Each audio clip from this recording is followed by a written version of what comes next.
bem-vindos a mais um Café com Especialista. E aqui com a gente, quem está tomando um café aqui com a gente, o Dr. Flávio Santana, que é neuropediatra, que vai continuar falando sobre autismo.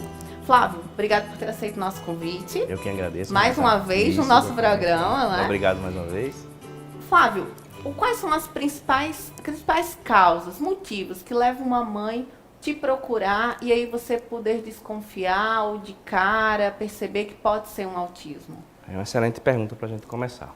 Então, a gente pode dar um link para essa pergunta falando de sinais precoces de autismo. Porque são essas queixas que as mães percebem que são aqueles sinais precoces que a gente sabe que existem, certo?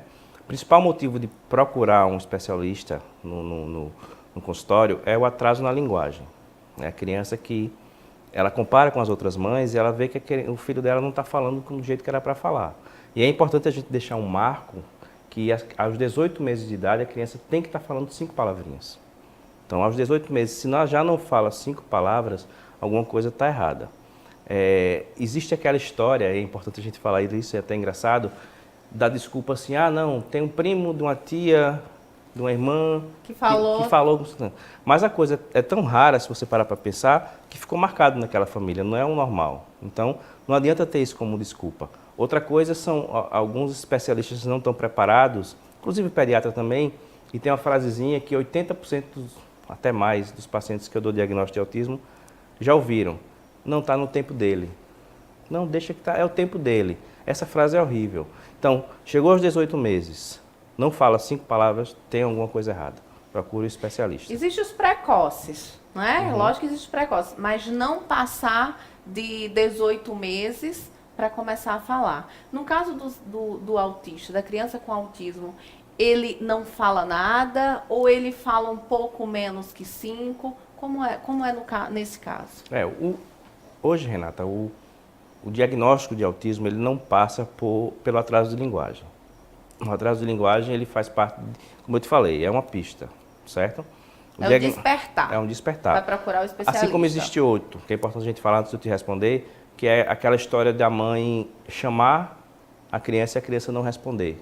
Isso é muito frequente. É aquela criança que você chama pelo nome e ele não te dá atenção. Algumas, inclusive, elas suspeitam que é surdo.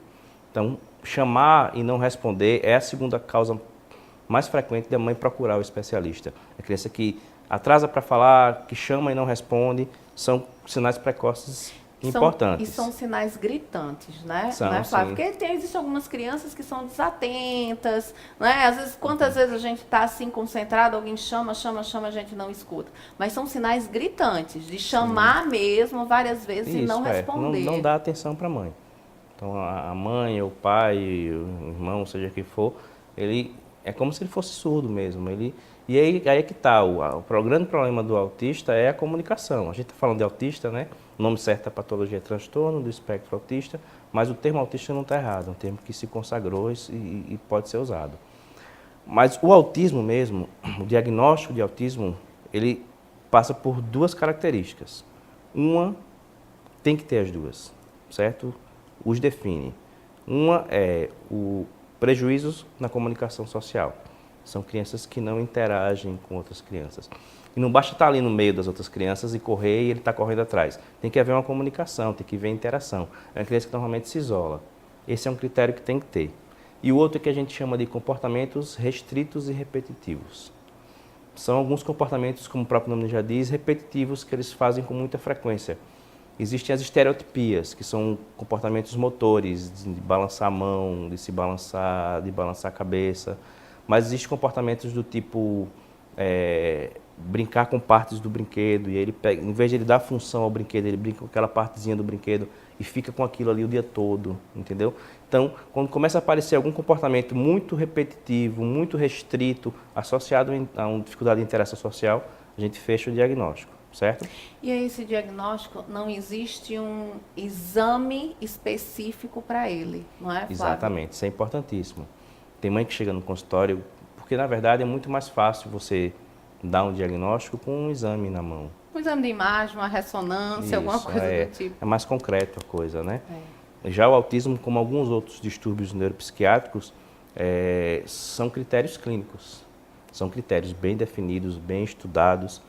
mas são critérios clínicos. É importante a gente falar aqui que para um pediatra, para outro médico, de um modo geral, dar o diagnóstico de autismo é difícil. É bem difícil. Para a gente, neuropediatra, não é difícil. Raros casos que, claro, a gente precisa do apoio multidisciplinar, né? Mas são raros casos que a gente erra ou que a gente não acerta exatamente. Para outro especialista é difícil, para a gente não é. Então, na dúvida, procure o especialista, certo? Porque o especialista ele vai saber conduzir bem. E aí a gente fala da importância desse diagnóstico precoce, né? A gente pode falar até mais na frente também, mas com relação ao tratamento, quanto mais cedo se descobre um diagnóstico, melhor a chance dessa criança ser mais funcional possível. Como tudo, né? Quanto mais cedo, Sim. mais chance de você ter um tratamento melhor, um prognóstico melhor.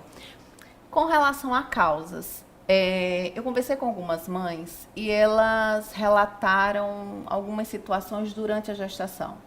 Uma, em especial, me disse que foi para um determinado médico, um pediatra, e ele disse assim, esse susto que na sua gestação foi o que causou o autismo. Existe alguma relação com problemas durante a gestação e alguma ligação com o autismo? Então, causas de autismo, né? É um tema bastante polêmico, é um tema bastante, além de polêmico, bastante estudado. Hoje se estuda muito isso. O que é que a gente sabe com relação à causa de autismo? Que tem um componente genético e existe um componente ambiental, certo? Esse componente genético já está muito mais bem estudado. A gente sabe que existem vários genes responsáveis, não é um gene só. Já foram descobertos cerca de 100 genes que podem estar alterados, mas pode ter até muito mais, fala-se 1.000 e 2.000 genes.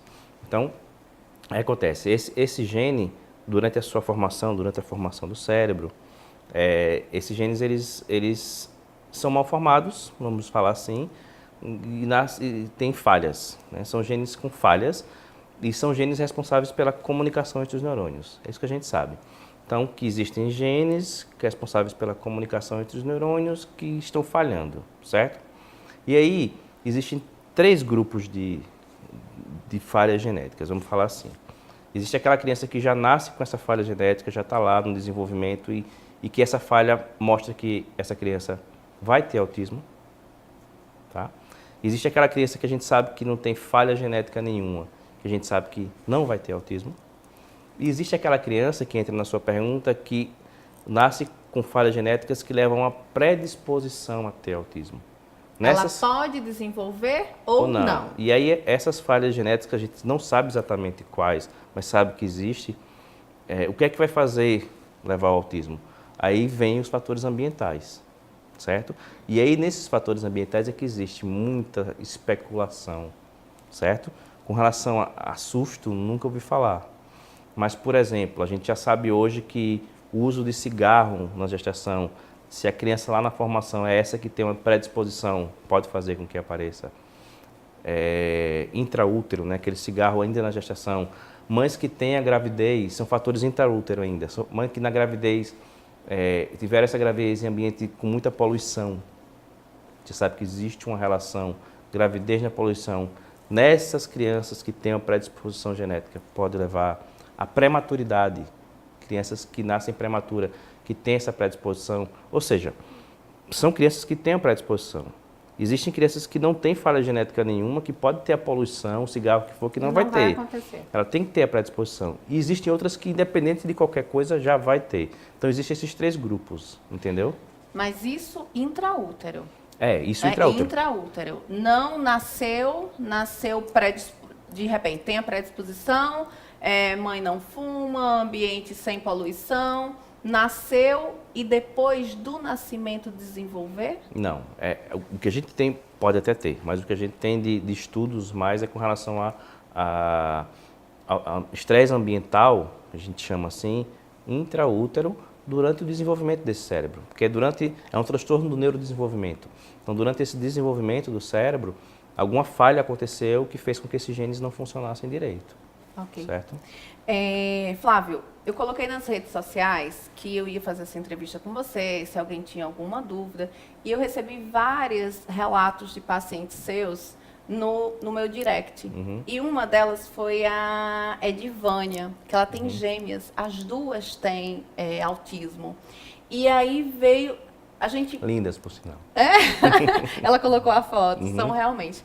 E aí a minha pergunta para você é, qual a probabilidade quando a gravidez é univitelina ou gravidez de gêmeos, sendo univitelinas ou não, de gêmeos, a probabilidade de um ser autista, dos dois serem autistas, e no caso de uma criança ser autista, numa próxima gestação, qual a probabilidade do próximo poder ser ou não autista? Essa probabilidade de irmãos gêmeos terem a mesma doença, a gente chama de herdabilidade. É o potencial de herdabilidade da doença. Gira em torno hoje de 80%. Então, se você tem um gêmeo, o outro vitelino deles ter autismo, a chance é em torno univitelinos, é em torno de 80%. O bivitelíneo já é uma porcentagem muito menor, assim como o outro filho. É uma porcentagem que gira em torno de 10%. É uma porcentagem mais alta do que a nossa, que não tem autismo na família. Claro, é uma porcentagem maior, mas não chega a ser uma porcentagem tão alta, gira em torno de 10%. É alta se comparado com a população em geral, tá? Mas a população em gêmeos univitelinos é muito maior, a probabilidade, gira em torno de 80%. Muito bem. Outra paciente sua, mãe de paciente sua, que é Fabiana Goldin, ela falou sobre distúrbio de sono. E aí você fez um tratamento, até com um medicamento que é utilizado hoje com frequência para distúrbio de sono, e que ele melhorou bastante. Todo autismo, ele pode desenvolver distúrbio de sono? Existem o que a gente chama na medicina de comorbidades, né? Quando você tem uma doença associada a outra coisa que acontece, outra doença que acontece junto. Por exemplo, a gente sabe que 80%, em torno de 80% das crianças com autismo podem ter uma deficiência intelectual. São crianças que têm um QI abaixo do normal, uma deficiência intelectual. O distúrbio do sono é um deles, o TDAH, etc. Então, o distúrbio do sono é um deles. Vira em torno também de 10% a 20% das crianças com autismo pode ter o distúrbio do sono. Mas é facilmente tratadas? Depende. Como eu te falei, cada caso é um caso. Tem crianças que são fáceis de tratar. Existe uma coisa que a gente chama de higiene do sono, né? Que são dicas que a gente dá à mãe para tentar fazer com que essa criança durma melhor. O distúrbio, a insônia, distúrbios do sono é uma queixa frequente também no consultório de neuropediatria, muito frequente. A gente sempre tenta orientar uma higiene do sono antes, né? Existem algumas dicas de diminuir luz, diminuir barulho, rotina. Essa é a palavra principal para distúrbio do sono. Então, se um dia a gente vier falar de insônia aqui, distúrbio do sono, a gente vai entrar mais a fundo nisso, mas é importante dizer que precisa ter uma rotina. Ou seja, precisa que todos os dias seja do mesmo jeito. Para a criança com autismo isso é mais fácil, porque ela já tem a rotina, já é uma coisa que faz parte do quadro. Então, rotina é extremamente importante. E aí, quando a gente tenta insistentemente higiene do sono e não consegue, a gente começa a ter que ter como arma algumas medicações, onde existem algumas que são até mais naturais e que têm tido efeito muito bom, um resultado muito bom. Flávio, chegando mais um fim do Café com Especialista, queria te agradecer, você sempre muito solícito com os nossos pedidos, sei da tua correria, sei que fica entre Arapiraca e Maceió, mas sempre abriu esse espaço aqui pra gente. Queria te agradecer mais uma vez. Eu que agradeço, Renata, a gente que estava lembrando hoje que está no segundo programa, né, presente. Isso. Eu continuo acompanhando o programa e eu que agradeço. Parabéns também pelo programa. Obrigada. E eu quero agradecer você por ter ficado com mais um Café com Especialista. E a gente continua tomando o nosso café. E até o próximo Café com Especialista. Tchau!